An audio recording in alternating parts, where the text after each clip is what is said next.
Je vais donc passer à présent la parole avant Catherine, je vais passer la parole, je crois, à Blandine Métayer, parce que vous avez parlé de Louise Michel et il me semble que Blandine Métayer a quelque chose à nous dire de Louise Michel. Oui, bonsoir à toutes et à tous. Donc, je vais vous lire une courte lettre de Louise Michel qu'elle a adressée à Georges Clemenceau en mars 1871 au nom du comité de vigilance des citoyennes du 18e arrondissement qui administre l'arrondissement durant la Commune. Georges Clemenceau était alors maire de Montmartre.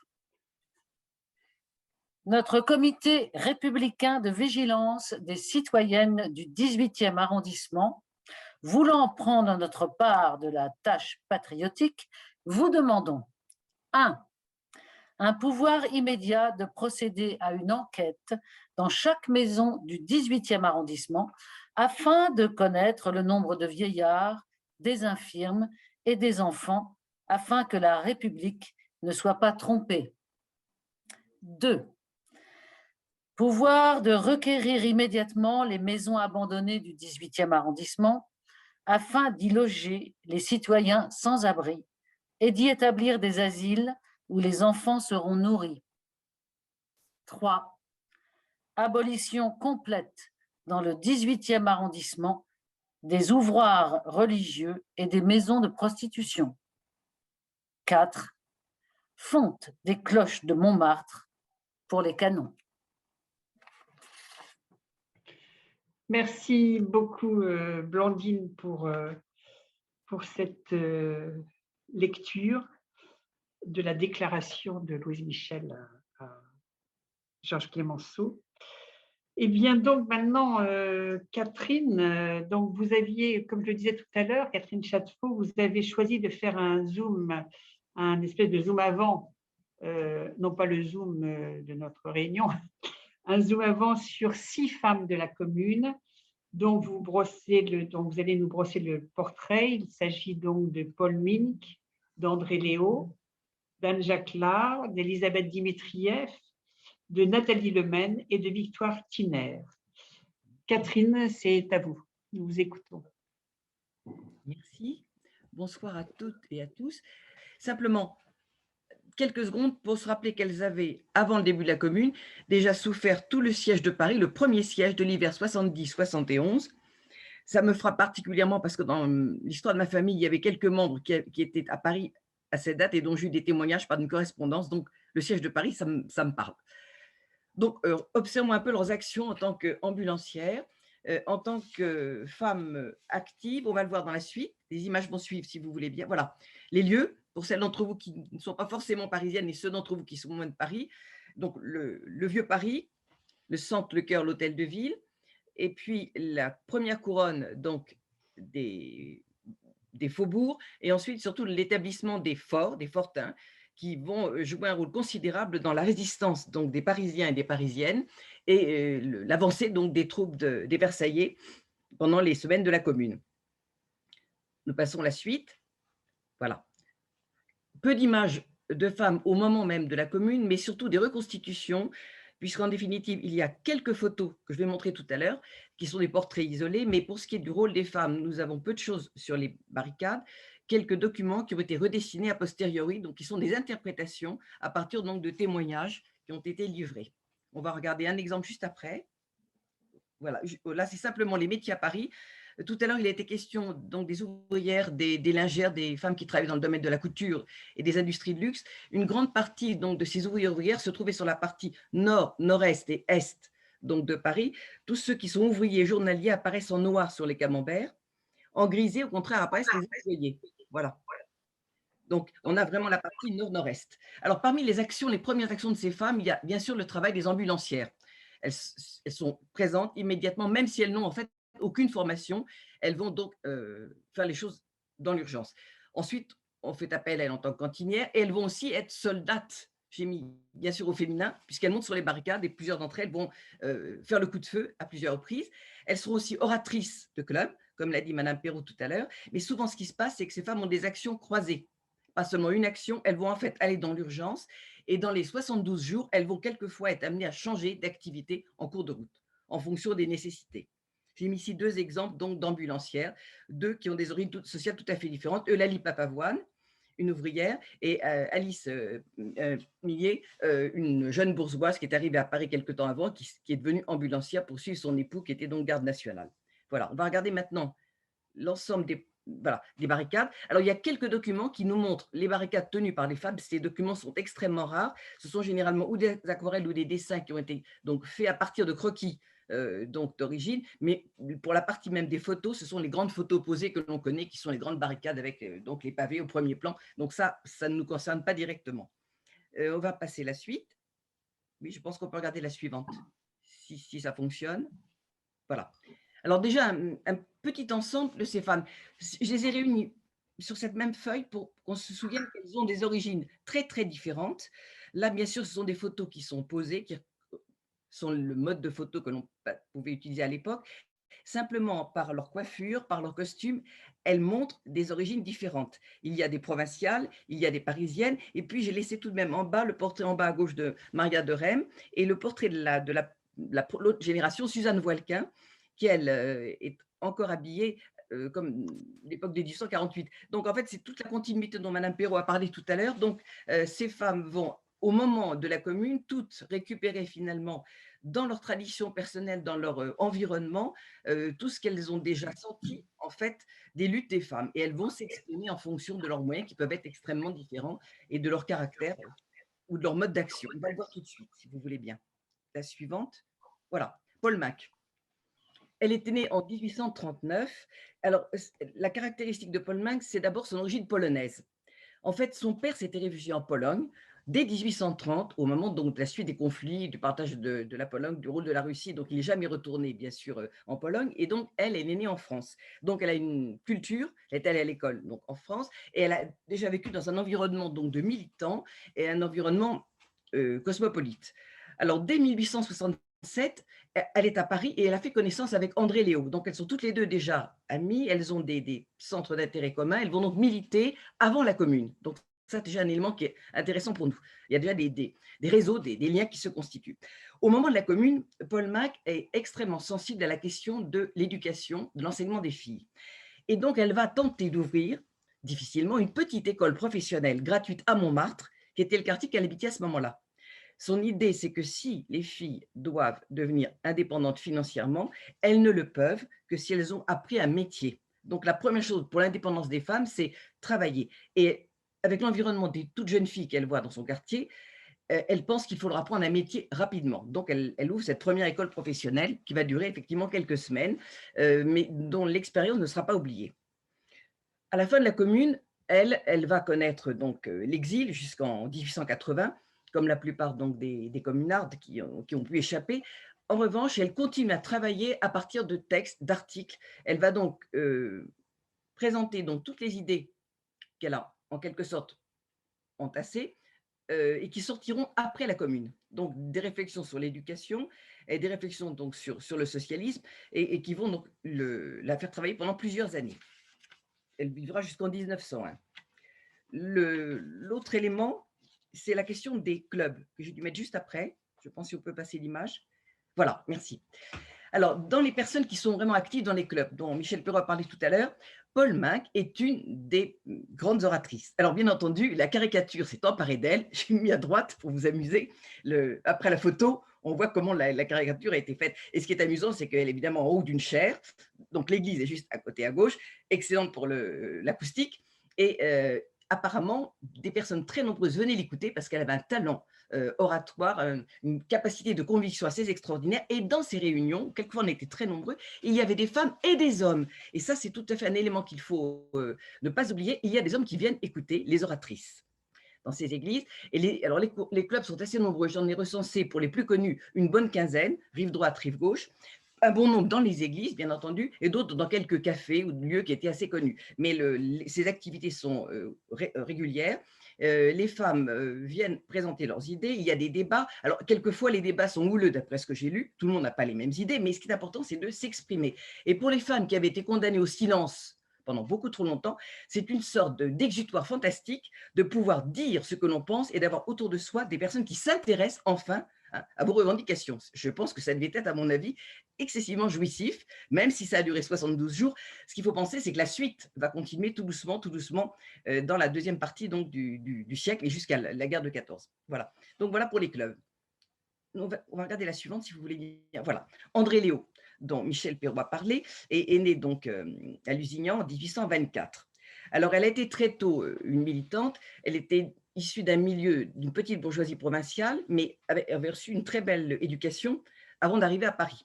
Alors, une fois à Paris en 1866, elle a d'abord créé une petite association pour l'amélioration de l'enseignement des femmes. Donc, même souci que celui que nous venons voir pour Paul Minc, cette idée que si les filles veulent jouer un rôle dans la société, il faut d'abord qu'elles aient des armes, des outils, et donc l'instruction, en prenant le terme du 19e, c'est vraiment l'élément essentiel pour leur donner une indépendance.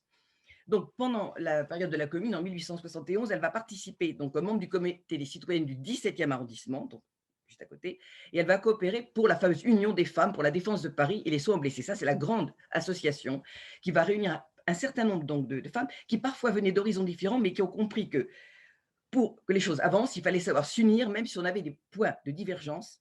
L'union était essentielle. Donc, la défense de Paris, donc le côté patriote, vraiment, contre les Prussiens et contre cet écrasement effroyable, cette humiliation de la France. Deuxième élément indispensable, les soins aux blessés. Alors, elle participe à un très grand nombre de débats dans la Commune, mais elle va donc s'exiler en Suisse après 1871, mais continuer effectivement à écrire. Et nous avons donc choisi un texte que Blandine va lire. Ce petit texte est extrait d'un journal, La Sociale. Donc, l'autrice interpelle le général Dombrowski, chef d'état-major des communards, qui refuse de laisser intervenir des femmes dans les zones de combat, même pour soigner les soldats blessés. Blandine, à vous. Il faudrait raisonner un peu. Croit-on pouvoir faire la révolution sans les femmes? Voilà 80 ans qu'on le laissait et qu'on n'en vient pas à bout.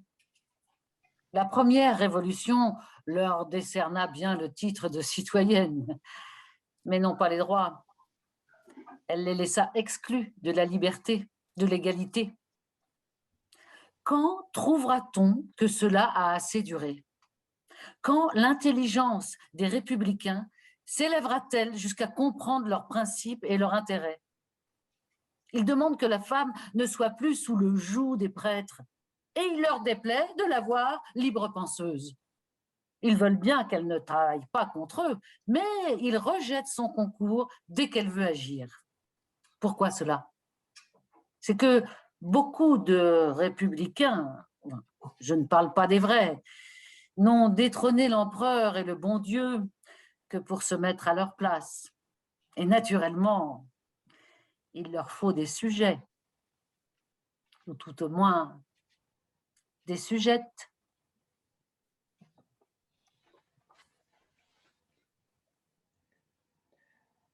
Donc, André Léo, ici, parle des libres penseuses et du fait qu'on veut surtout empêcher les femmes d'avoir des initiatives et d'agir. Donc, c'est toujours la même question.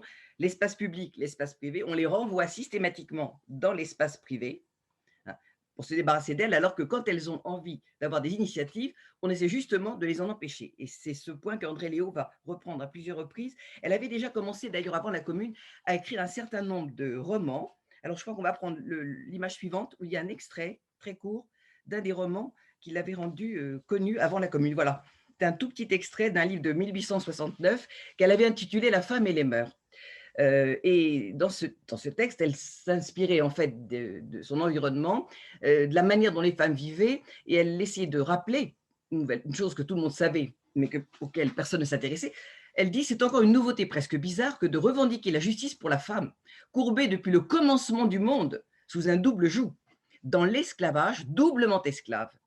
Esclave, toujours au sein de la famille libre, et maintenant encore, dans nos civilisations, privées de toute initiative, de tout essor, livrée soit aux dépravations de l'oisiveté, soit à celle de la misère. Et partout, soumise aux effets démoralisants du honteux mélange de la dépendance et de l'amour. Donc là, on n'a pas besoin de se fatiguer pour lire entre les lignes. Donc la dépendance dans le mariage, le mariage forcé, le contrat, etc. Alors qu'en fait, à partir de là, on lui enlève toutes les possibilités qu'elle aurait finalement de se libérer, puisqu'elle n'a pas l'indépendance économique, qu'elle est donc de toute manière contrainte et toute initiative lui est retirée. Donc ça, c'est un des points sur lesquels André Léo va continuer à intervenir dans les textes qu'elle rédigera par la suite après la Commune. On peut peut-être passer à l'image suivante. Je crois, oui, voilà. Anna Jacquelard. Alors, Anne Jacquelard, en fait, est née en Russie. Anna Vassilievna Korvin-Krokovskaya. Elle arrive à Paris, en fait, en 1868, mais elle a déjà reçu une très belle éducation. Alors, de ces personnalités qui parlent le français, qui l'écrivent, évidemment. Et elle trouve du travail, en fait, dans une imprimerie. Elle vient, en fait, en France parce qu'elle veut échapper à sa condition de jeune fille en Russie, et elle a déjà idée en fait d'agir, et pour agir, il faut qu'elle ait un travail et qu'elle soit salariée, qu'elle soit indépendante. Donc, elle trouve un travail dans une imprimerie. Elle fréquente à ce moment-là, à Paris bien sûr, les blanquistes. Elle rencontre Victor Jacquelard, qu'elle épouse quelques années par la suite. Simplement, le couple commence déjà à se faire remarquer par le gouvernement de Napoléon III, mais se fait remarquer par la police, par ses idées tout à fait, comment dirais-je, critiques, si bien qu'il décident tous les deux de s'exiler au plus vite à Genève, où ils vont continuer donc leurs actions dans le milieu international donc de réfugiés et toutes sortes de liens avec les Russes que connaît déjà Anna Vassilievna. Au moment de la Commune, Anna revient donc à Paris. Elle va fonder avec André Léo un journal.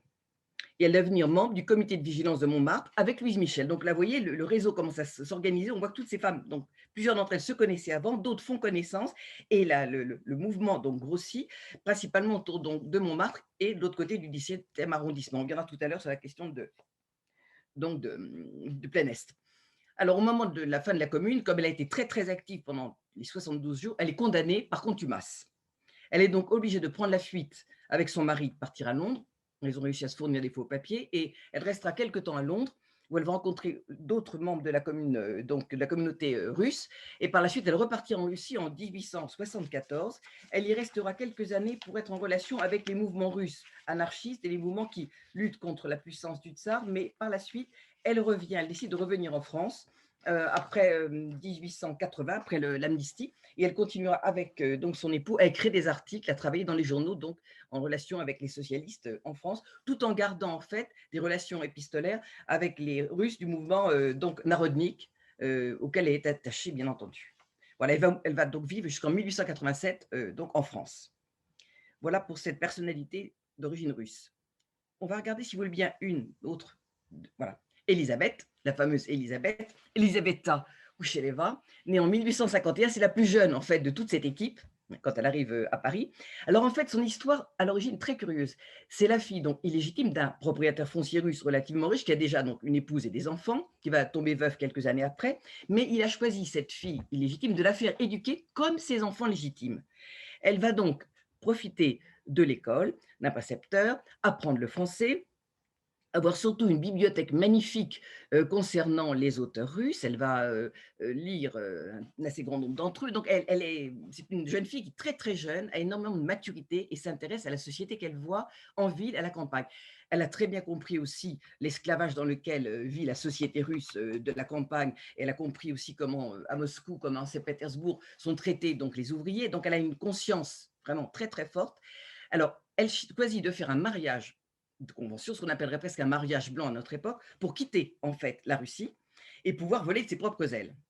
Elle part donc dans un premier temps en Suisse avec son mari. Là, elle rencontre les mouvements cosmopolites qui sont donc liés aux Russes qu'elle connaissait déjà, et elle se décide pour partir à Londres. Alors, on se demande, a-t-elle été envoyée en mission à Londres pour savoir ce qui se passait du côté donc, de Karl Marx et des premiers mouvements communistes?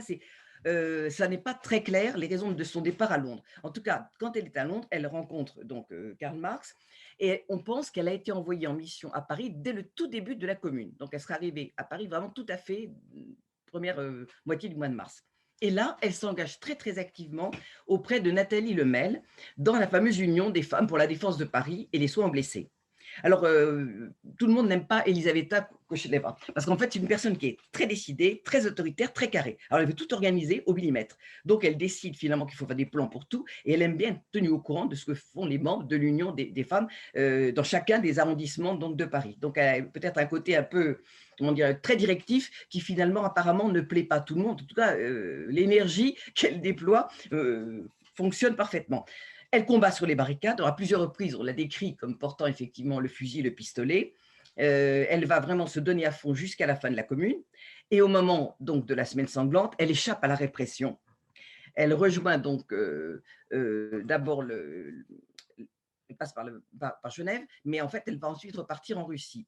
Alors, la suite de son histoire est un petit peu compliquée parce qu'arrivée en Russie, elle a pour compagnon un personnage qui est un peu trouble et qui va lui causer toutes sortes de soucis, qui sera donc accusé, jugé et qui va se trouver envoyé en Sibérie. Comme elle a eu donc de lui 2 petites filles, elle va donc décider de le rejoindre en Sibérie, tout en continuant à écrire apparemment des textes, des articles. Et en définitive, quelques années après la mort de ce compagnon, elle reviendra donc à Saint-Pétersbourg, où elle vivra donc jusqu'en probablement 1918. On n'est pas très certain, on n'a pas de documents sur la fin de sa vie, mais on sait qu'elle s'est trouvée quand même écartée finalement des grands mouvements internationaux qui l'avaient tellement passionnée dans les années 1871. On ne comprend pas de quelle manière elle a finalement perdu le fil, perdu le lien avec principalement ce qui se trouvait à Londres et à Genève. Alors Nathalie Lemel, au contraire, c'est un personnage tout à fait différent. Née en 1826 à Brest, ses parents tiennent un petit café. Donc elle n'a pas du tout pu faire d'études, ça n'était pas possible. Elle a fait l'équivalent d'un début de l'école primaire. Ses parents immédiatement l'ont mise au travail et très jeune, elle devient ouvrière relieuse à Quimper. Elle est habile de ses doigts et les reliures de l'époque, c'est essentiellement de la couture de cahiers. Donc, on la met à ce travail, elle en vit à peu près correctement, et puis au bout de quelques années, elle rencontre donc un compagnon qui est dans la même activité, et ils décident tous deux de partir à Paris. Ils arrivent donc à Paris en 1865 dans l'espoir de trouver un peu plus de travail, et très vite, dans ce Paris de la fin du Second Empire, elle s'intéresse beaucoup à tout ce qu'elle ne connaissait pas, donc elle fréquente les clubs. Pour elle, c'est quelque chose de fantastique, de tout à fait extraordinaire. Quand on arrive de Quimper, arriver à Paris et fréquenter les clubs du centre de Paris, rencontrer d'autres femmes, elle rencontre aussi des gens passionnants comme Varlin, et elle se rend compte qu'il faut aider d'abord au niveau pratique les personnes qui sont dans la grande pauvreté. Et elle va se mettre en route pour faire une petite coopérative d'alimentation pour les ouvriers de son quartier, une sorte de petites popotes, de petites cantines. Elle va énormément donc déployer d'énergie avec finalement très peu de moyens, mais elle est très intéressée par tout ce qui est vraiment du domaine du pratique et de l'urgence. Alors, pendant la Commune de 71, Nathalie Lemel crée avec Elisabeth Mitrieff, donc l'Union des femmes pour la défense de Paris, les soins aux blessés. Donc, à la fois, elles vont se lancer dans les travaux d'infirmières, avec évidemment des auxiliaires. Il faut quand même s'imaginer qu'à cette époque, toutes ces femmes-là n'avaient aucune formation d'infirmière. Elles ont toutes appris sur le tas. Avec les conseils des uns et des unes, elles se sont débrouillées comme elles ont pu, surtout pour trouver du matériel et pour soigner. Elle va monter aussi sur les barricades, alors à Pigalle, donc à côté de la place Blanche, et elle va soigner donc les blessés autour des barricades. Alors, à la fin de cette période donc, de la Commune, à la fin du mois de mai, elle sera jugée, elle, au moment de la répression, n'a pas pu s'échapper, elle sera déportée donc, en Nouvelle-Calédonie, comme l'a été Louise Michel, et elle reviendra, elle, beaucoup plus tard, en tentant finalement de survivre très, très difficilement, parce qu'elle avait quasiment plus de famille, plus d'amis. Donc, elle a tenté, en venant en France en 1880, de trouver un peu de travail dans un journal, comme relectrice dans un journal. Et puis, elle a quand même continué à lutter pour améliorer la condition féminine. Ensuite, elle est tombée gravement malade. Elle a commencé à perdre la vue et finalement, elle a fini sa vie à l'hospice d'Ivry-sur-Seine en 1921, totalement inconnue de la plupart des personnes, puisque finalement, ses derniers articles de presse étaient restés vraiment tombés dans l'oubli quasiment. J'ai noté juste après le portrait de voilà, Victoire. Alors, on va retourner du côté de l'éducation. Victoire Marguerite Tiner, née Guerrier, est arrivée à Paris en 1866. Elle avait déjà une formation donc d'institutrice. Et en arrivant à Paris, elle s'est installée dans le 13e arrondissement, donc là on change complètement de quartier, où elle a voulu tout de suite, en observant ce qui se passait, fonder une école professionnelle pour les jeunes filles de ce quartier très pauvre. Donc tout de suite, son idée, c'est vraiment que si les jeunes filles peuvent faire peu d'études, il faut leur donner chacune une profession pour les rendre indépendantes immédiatement dans leur vie quotidienne. Au moment des débuts de la Commune, elle se rallie avec énormément d'enthousiasme à la Commune. Et comme elle est déjà connue en tant qu'institutrice personne solide et ayant prouvé donc qu'elle savait s'organiser, la commission de l'enseignement donc lui demande de travailler directement pour les livrets scolaires et pour les programmes. On va donc lui donner, Édouard Vaillant va lui confier en fait ce travail. Je pense qu'on peut voir la suite de l'image, si c'est possible. Et son travail va continuer pendant quelques années. Voilà, c'est ça. Parce qu'en fait, elle va créer dès le 11 avril la fameuse commission d'enseignement qui lui demande donc de devenir inspectrice générale tout de suite des livres et des méthodes d'enseignement. Mais on lui donne aussi comme travail de regarder toutes les écoles de filles de la Seine. Alors, la Seine de l'époque, ça prend du monde. Elle ira même jusqu'à Noisy-le-Sec, j'ai trouvé un document sur elle, et elle joue un rôle à ce moment-là dans la laïcisation de l'enseignement, parce qu'elle essaie de montrer qu'il est absolument indispensable que toutes ces écoles de filles marquent bien la séparation entre l'instruction publique et ce qui est donc du domaine religieux qui est autre. Donc elle va dans les journées faire des inspections, et elle raconte que la nuit, elle était si fatiguée qu'il fallait quand même qu'elle reste pour travailler. Voilà, et qu'elle rédige en fait les rapports que lui demande l'administration. Alors à la fin de la commune, elle va en fait être dénoncée par une de ses voisines, arrêtée à son domicile. Son mari aussi sera arrêté. Elle sera donc mise en difficulté. On tente de la juger. Elle échappe très difficilement. Une histoire assez rocambolesque sur son arrestation qui est assez curieuse. Finalement, elle fuit à Genève. De là, curieusement, elle part en Hongrie, où elle restera jusqu'en 1879, parce qu'entre-temps, elle avait 5 enfants, dont 2 petits, tout petits. Et en fait, avec l'aide de sa sœur, elle a réussi à les faire partir en Hongrie, où elle était en relation déjà avec quelques familles qui, à cette époque, prenaient dans les familles de la bourgeoisie des enfants de langue française, les gardaient en quelque sorte comme pensionnaires pour faire apprendre le français à leurs propres enfants. Donc, ça lui a permis d'avoir une sorte de petite pension pour que ses enfants puissent être pris en charge. Elle-même est restée donc là-bas, elle a donné cours de français, de grammaire, etc. Elle est ensuite revenue en France après l'amnistie pour reprendre des travaux donc de pédagogie et d'écriture. Alors, on a un texte que va nous lire Blandine, le texte de Victoire Tiner. J'ai travaillé au moins 20 heures par jour, courant la nuit les ministères pour assurer les subsistances dont ces messieurs ne s'étaient nullement inquiétés en désorganisant les services de l'assistance publique tenus par des religieuses. L'intendant général pourra certifier que je suis venu le trouver mercredi de la semaine dernière à minuit pour obtenir des rations d'une ambulance de nos écoles. Ayant la pratique de l'enseignement professionnel, j'avais cru devoir mettre activement la main à la mise en œuvre de l'importante maison fondée sous l'Empire par la ville de Paris pour les orphelins des familles impérialistes. Je n'ai pas reçu 1 centime pour l'approvisionnement d'un personnel de 200 personnes. Je me suis arrangée comme j'ai pu pour nourrir tout ce monde. Je n'ai jamais rien réclamé pour le surcroît de dépenses personnelles nécessité par un surcroît de déplacement.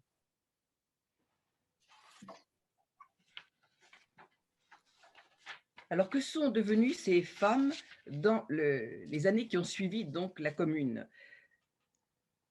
Oui, la semaine sanglante, mais simplement, c'était uniquement pour rappeler l'avancée progressive des troupes et les derniers quartiers, donc au-delà de Montmartre et ensuite Belleville, Faubourg Saint-Antoine, qui résistèrent et où se trouvaient nombreuses les femmes sur les barricades dont nous voyons les petites étoiles qui mentionnent les principales dernières barricades au moment donc de cette semaine atroce qui s'achève le 28 mai. Voilà, arrestation, exécution. Un des documents présente Louise Michel, c'est un des portraits les plus célèbres qui a été une reconstitution qui a circulé énormément dans la littérature de l'époque, les fusillades en nombre avant le Père Lachaise. Et puis, il y a un document qui provient de la prison. Voilà, ce document est exceptionnel. Ce sont les communards qui sont emprisonnés à Versailles dans la prison des Chantiers. Alors, en fait, Appert, qui est un photographe célèbre, avait été donc demandé pour faire systématiquement tous les portraits des prisonnières individuellement. Et ensuite, on a demandé de faire une sorte de photo-composition. Donc, il y a plusieurs photos que vous trouvez ici qui ont été réunies, premier, deuxième, troisième plan, avec le contexte ensemble, pour garder donc une trace de l'importance du nombre des femmes qui ont été rassemblées à la prison des Chantiers. Certaines d'entre elles avant avaient été à la prison Avenue de Paris, qui était trop petite, et on les a donc réunies dans la prison des Chantiers avant donc le moment même donc, du jugement. Et puis ensuite, il y a eu bien sûr le départ de celles qui avaient été envoyées donc au bagne. Voilà, donc c'est un document. Alors, on voit Louise Michelet en bas à droite, première, deuxième à droite, debout. Elle a une jupe claire et elle a les bras croisés. C'est Louise Michel, j'ai regardé le détail des photos. Et normalement, cette photo comportait des numéros et toutes les personnalités qui sont au premier et deuxième plan sont toutes identifiées par le photographe. Voilà. Donc, Louise Michel, la légende de Louise Michel, alors là, la documentation est fabuleuse. Le costume donc de soldat, le moment donc de l'arrestation, les caricatures de la Vierge Rouge, alors il y en a des quantités dans toute la presse de l'époque, et puis aussi le Monde illustré qui montre toute l'activité de Louise Michel lorsqu'elle rentre en France. Elle va faire un certain nombre de grandes conférences, et il y a toujours énormément de personnes qui seront réunies, soit à Paris ou à Marseille, donc il y a toute une sorte de couverture de journaux qui parle effectivement des conférences de Louise Michel. Et je crois avoir mis juste après, il reste un document, voilà. Les années qui suivent, donc on a vu, elles vont toutes prendre des chemins différents. Elisabeth Dimitrieff s'exile, c'est la Russie, elle écrira quelques articles, ensuite elle disparaîtra donc des mouvements féminins. André Léo persiste en tant que militante socialiste avec son époux. Paul Minc essaye, malgré la répression, de ranimer le feu révolutionnaire en faveur de l'émancipation des femmes. Elle va aussi beaucoup écrire dans la presse. Anne Jacquelard rentre en Russie, est active auprès des mouvements socialistes locaux avant de revenir en France. Louise Michel se rapproche des mouvements anarchistes et des mouvements en faveur des prolétaires. Et Nathalie Lemel trouve du travail dans la presse difficilement en continuant de défendre la cause de l'émancipation économique des femmes. Quant à André Léo, après son retour d'exil en Suisse, elle écrit des articles dans la presse socialiste et elle écrit aussi un texte en 1899 extrêmement passionnant où elle parle de la nécessité de la séparation de l'Église et de l'État. Et c'est vraiment un des derniers grands textes qu'elle écrit un an avant son décès, d'une clarté considérable. Elle avait déjà parlé beaucoup donc de l'éducation, de l'instruction publique, mais là, elle montre bien que pour que la République se consolide, il faut vraiment aboutir à la séparation de l'Église et de l'État. Alors, ces femmes restaient quand même toujours des menaces pour le gouvernement qui, en fait, les faisait suivre et surveiller par les forces de l'ordre. Donc, en fait, on a de temps en temps des informations sur elles parce que justement, lorsqu'elles se déplacent, les forces de l'ordre veulent savoir vraiment quel type de réunion elles vont mener, quel genre de choses elles ont écrit. Donc, elles ne sont pas vraiment des électrons libres, elles sont tout le temps surveillées, en fait, parce qu'on craint, et c'est le côté que je trouve très positif, on craint finalement qu'elles ne fassent à nouveau parler d'elles et qu'elles entraînent derrière elles beaucoup d'autres femmes à s'émanciper et à se libérer. Mais il faudra encore du temps, puisqu'on sait que Hubertine Auclair a beaucoup travaillé avant d'obtenir le chemin donc à la veille de 1914, bien sûr, de la demande du droit de vote. Mais c'est un combat de très longue durée, comme l'a montré Madame Perroux tout à l'heure. On va maintenant s'occuper des pétroleuses. Normalement, on a l'image des pétroleuses, voilà, et le film qui va nous être proposé, il provient en fait d'une petite émission qui s'est déroulée sur France Culture la semaine du 18 mars et qui voulait donc tordre le cou à cette fameuse image des pétroleuses. Donc, j'ai remis deux des donc caricatures que vous allez trouver dans l'extrait qu'on va vous montrer maintenant.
Très vite, en fait, le pétroleur va devenir la pétroleuse. On va accuser les femmes, les insurgés et ES, d'avoir mis le feu à Paris. À partir de là, se diffuse l'idée de la pétroleuse, et la pétroleuse va devenir finalement va s'étendre à la communarde en général. Ça correspond à la frayeur que peuvent représenter les femmes qui participent à une insurrection, avec cet imaginaire que les femmes participent à la violence politique et donc sont même pires que les hommes dans la violence politique.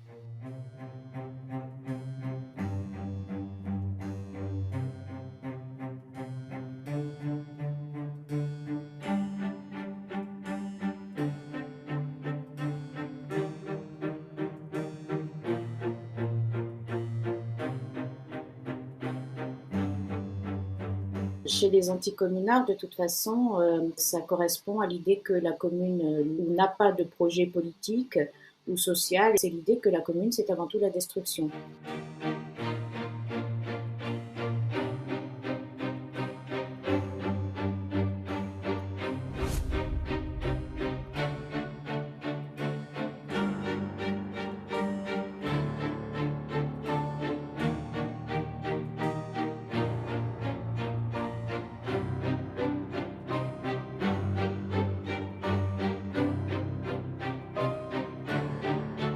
Comparativement, il y a assez peu de femmes qui ont été arrêtées, puisqu'il y a environ 40 000 arrestations et il y a 1051, donc environ 1000 femmes qui ont été arrêtées.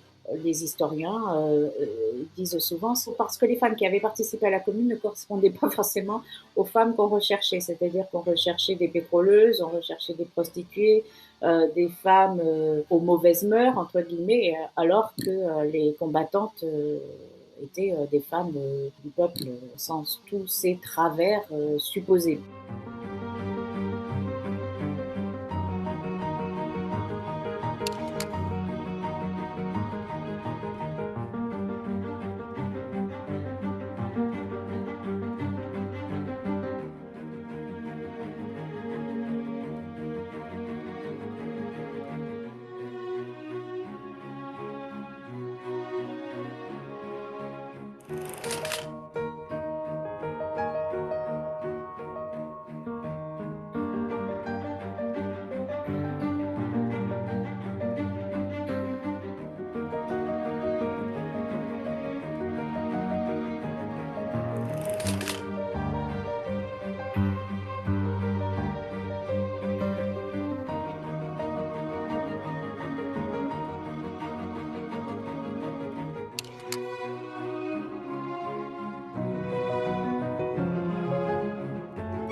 Il y a la volonté de mettre fin à l'ordre ancien. Il faut bien le voir, par exemple, avec le palais des Tuileries. Le palais des Tuileries, ça représentait la résidence des rois et puis la résidence de Napoléon III, enfin une des résidences de Napoléon III. L'hôtel de ville est aussi incendié. Et là, donc, c'est aussi un lieu de pouvoir.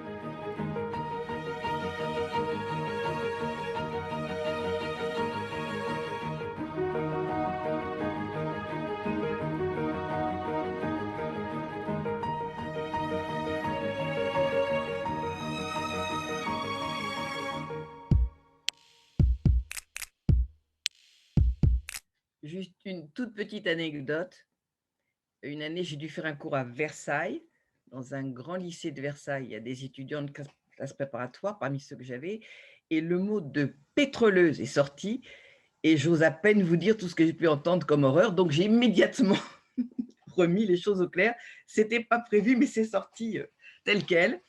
Et je me suis rendu compte que jusqu'à une époque pas très ancienne, ce terme de pétroleuse avait gardé une connotation, celle du soufre. Donc, j'ai rétabli les choses comme j'ai pu. Merci beaucoup Catherine. Quelques questions, enfin, ce n'est pas des questions, quelques observations en fait. Quelqu'une qui disait que Nathalie Lemel a vécu 95 ans, ce qui était quand même assez extraordinaire à cette époque, il y a 150 ans, à croire qu'effectivement la lutte maintient en force et en énergie. Quelqu'une d'autre qui suggère, il y a une très belle BD, dit-elle, sur Nathalie Lemel qui s'appelle « Des graines sous la neige ». Donc, Oui, je ne oui. sais pas, Je la c'est dans le chat, donc des graines sous la neige, retenez-le. Et quelqu'un d'autre qui dit qu'il est quand même triste de voir que 150 ans plus tard, les revendications des femmes, celles qui étaient par exemple dans la première lettre, celle de Louise Michel, je crois, pourraient encore être les nôtres. C'est-à-dire qu'il y a des avancées, il y a des reculs. C'est-à-dire c'est un pas en avant, un pas en arrière, si ça n'est deux. Et c'est vrai que le combat est toujours à remettre sur le devant, quoi. Enfin, que ça ne s'arrête pas d'un coup. Et comme Michel Perrault, qui est lauréate du prix Simone de Beauvoir, me contredira pas. C'est vrai que bon, c'est devenu un peu la tarte à la crème maintenant, donc j'ose même plus le dire, mais c'est vrai que Beauvoir a raison, quoi. C'est-à-dire que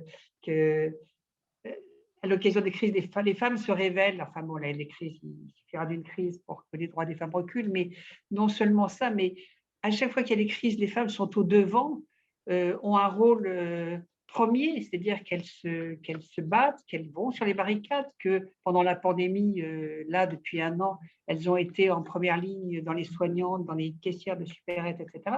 Et puis que dès que les choses rentrent dans l'ordre ou pas, d'ailleurs, elles sont reléguées à nouveau à leurs aimables babillages pour parler des pires réflexions ou à leur foyer. Et c'est vrai que c'est quand même, parfois ça donne un peu des bouffées de colère. Mais bon, en tout cas, alors on nous dit aussi ouvrage intéressant, petit dictionnaire des femmes de la commune, les oubliées d'histoire, de Claudine Ray, Annie Gayat, Sylvie Pépineau, aux éditions Le Bruit des Autres. Donc, écoutez, notez tout cela.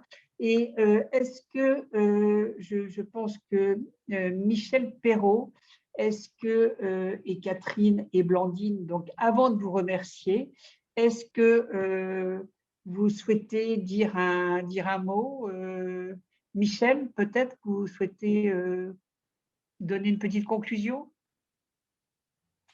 Votre micro est éteint.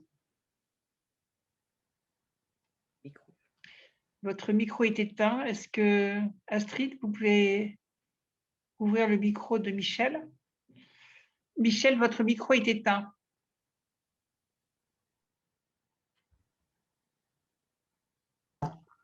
Ah, ça y est. Oui, je voulais surtout remercier mes 2 collègues de ce soir pour cette. J'ai adoré les portraits, hein, ils sont magnifiques. Et lecture de textes très bien choisis que vous aviez eu la gentillesse de me communiquer, qui sont tout à fait intéressants. On pourrait en donner beaucoup d'autres d'ailleurs, hein. C'est magnifique. Je voudrais signaler, oui, il y a. Toutes ces femmes méritent biographie, hein. Il y en a eu déjà, mais par exemple, Elisabeth Dimitrieff, il y en a une, mais sur Victoire Tiner, il y a une très bonne biographie de Claude Skolnick qui est parue à l'Harmattan, qui est tout à fait intéressante parce que Victoire Tiner, c'est vraiment quelqu'un d'intéressant aussi. Mais je connaissais moins Anne Jacquelart et je rêve d'une biographie d'Anne Jacquelart parce que vraiment, elle est tout à fait passionnante. Autrement dit, oui, à la fois nous avons besoin de connaître les groupes, les gens inconnus, puis nous avons besoin d'héroïnes aussi, hein, de quelques figures comme ça qui nous donnent de l'humanité à ce qui a vécu, de la féminité à ce qui a vécu. Merci en tout cas. Merci beaucoup, Michel. Catherine, est-ce que vous voulez dire un mot? Très simple. C'est un petit mot au nom de l'association Réussir l'égalité femmes-hommes, dans laquelle je me trouve. Nous avons actuellement une activité qui consiste à aller dans les lycées et les collèges pour parler des femmes de la commune. Donc, j'ai vu des étudiantes de BTS hier. Je verrai des étudiants la semaine prochaine, des élèves de lycée, classe de première, des élèves de collège. Et donc, les professeurs nous ont demandé effectivement de parler des femmes de la commune. Donc, on va se concentrer. Alors, on va donner quelques documents aux élèves, ils vont pouvoir poser des questions. L'idée, c'est qu'ils comprennent vraiment l'implication des femmes dans cette société. Donc, si on y arrive dans les quelques classes, ce seront des petites graines qui peut-être feront ensuite leur chemin. Nous l'espérons. Merci, oui, merci d'avoir rappelé effectivement que réussir l'égalité femmes-hommes, que vous faites partie de réussir l'égalité femmes-hommes, dont l'association, dont la présidente est aussi Huguette Klein, la secrétaire générale de la Clé. Donc voilà, la boucle est bouclée. Merci. Blandine, est-ce que tu souhaites, puisqu'on se tutoie, est-ce que tu souhaites dire un mot? Moi, j'étais ravie de participer à ce mardi de la Clé, hein. C'est toujours un plaisir. Et puis d'être en si bonne compagnie avec Michel et Catherine qui nous ont vraiment régalé de toutes ces histoires de femmes incroyables. C'est là qu'on se rend compte qu'il y en a tellement, tellement. Et moi-même, je viens de finir une pièce sur les féministes du 19e siècle, de la fin du 19e siècle. Donc, ça se situe plus de 25 ans après la Commune, puisque ça se situe en 1897. Mais on parle de Maria de Rheims, et dans la pièce, il y a Léon Richer. Donc, j'ai un petit peu rajeuni parce qu'il était quand même un vieux monsieur en 1897, mais qui a toute sa place dans l'histoire, puisque j'ai inventé une fiction en fait qui se passe 9 mois avant le journal La Fronde. Et donc, ça se passe chez Maria Pognon, dans sa pension de famille, avec Marguerite Durand, qu'elle va aider. Voilà, évidemment, c'est une comédie. Il y a des choses très vraies, puisque je me suis basée vraiment sur des vérités historiques. Et puis, j'ai pris quelques libertés avec certains personnages. Mais vraiment, c'est incroyable tout ce que j'ai découvert quand j'ai écrit cette pièce, quoi. Toutes ces femmes incroyables, quoi. Et voilà, il y avait quand même des hommes. Et donc, je tenais à mettre dans la pièce au moins un homme féministe. Mais il a ses limites, ce qui me permet de faire des petits clins d'œil à certains de nos hommes qui nous soutiennent. Et puis, il y en a un autre, alors que j'ai totalement inventé, qui, lui, est le Candide de l'histoire, qui n'y connaît rien, qui est un jeune cousin de Maria, je ne sais pas si elle en avait, et qui débarque comme un cheveu sur la soupe à ce déjeuner en disant, alors voilà, lui, il représente les hommes qui trouvent qu'il n'y a pas de problème, quoi. Voilà. Je lui dis, mais enfin, un homme est un homme et une femme est une femme, et c'est très bien comme ça. Voilà. Donc, ça crée aussi du comique dans la pièce. Donc, il y a beaucoup, voilà, d'humour, mais pas que. On apprend beaucoup de choses, puisque j'arrive à parler de tous les sujets actuels. Voilà. Merci beaucoup, Blandine. On nous demande quand se jouera la pièce. Donc, nous sommes en train d'essayer de monter une production, mais il y a 7 personnes sur scène en costume. Donc, ça demande beaucoup de moyens, mais on va y arriver. Merci, bien sûr. Merci beaucoup.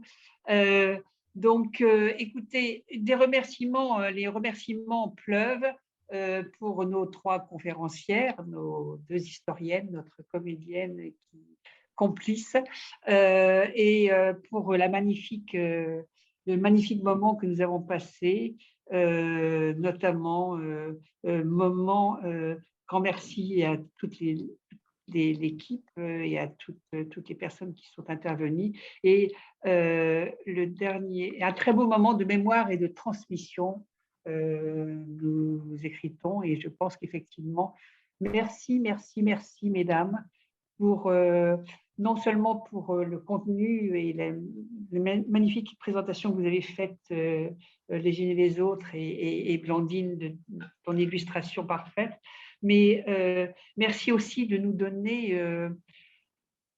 de la force, c'est-à-dire que quand on vous écoute, quand on vous lit, on reprend, ça nous revigore, et on se dit, malgré les difficultés, malgré les reculs, etc., les femmes sont des sacrées bonnes femmes. C'est-à-dire qu'on est des résilientes, on est des combattantes, et on ne lâche jamais. Voilà. En tout cas, merci infiniment. Merci à toutes et tous d'avoir participé aussi nombreux et aussi attentivement à ce mardi de la Clé. Et puis le prochain aura lieu en juin sur les femmes et les sciences. Autre vaste Programme. sujet. Voilà. Merci beaucoup à toutes et à tous et à dans un mois. Au revoir.